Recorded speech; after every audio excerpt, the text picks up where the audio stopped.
चलो इंग्लिश कहबा, चलो फिल्म देखी जावा, चलो ताको डाकी नेबा। गाइज यही सब सेंटेंस को आम ओडिया रे तो बहुत सहज कही दे था, किंतु इंग्लिश रे कहला बेले बहुत पिला माने एथरे कंफ्यूजन होई थांती। आज ये वीडियो रे आम यही सब सेंटेंस को इंग्लिश रे जानिबा। यही सब सेंटेंस को इंग्लिश रे कहबाक हेले आम यही स्ट्रक्चर रे यूज करथाउ, जोटी कि आपन को प्रथम लिखा पड़ो लेट्स, तापर वर्ब रो फास्ट फॉर्म, तापर ऑब्जेक्ट। चलंतु किछि एग्जांपल साहाय्य या भल भाव बुझी नेबा। चलो इंग्लिश कहबा, let's speak English, let's speak English. चलो पार्टी करबा, let's have a party, let's have a party.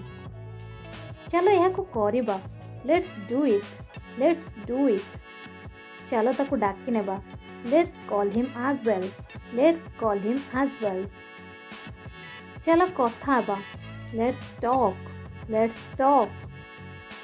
चलो पूरी जिबा, लेट्स गो टू पूरी, लेट्स गो टू पूरी।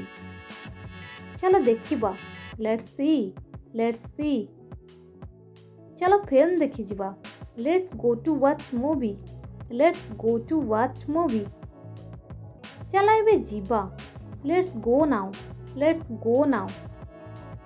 चलो काली देखाबा, let's see tomorrow, let's see tomorrow.